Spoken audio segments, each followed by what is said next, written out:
Ito po yung aming kunting kalakal na nabili kahapon. Gawa ng sarado yung junk shop na bentahan o bagsakan. Kaya inipon muna namin.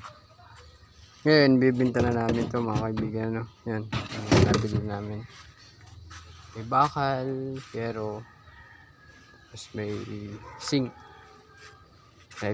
May PET o PET.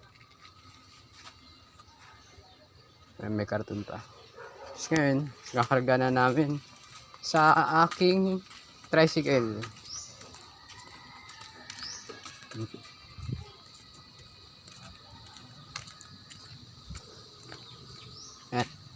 Yan yung kargahan namin. Dadalhin namin sa bentahan.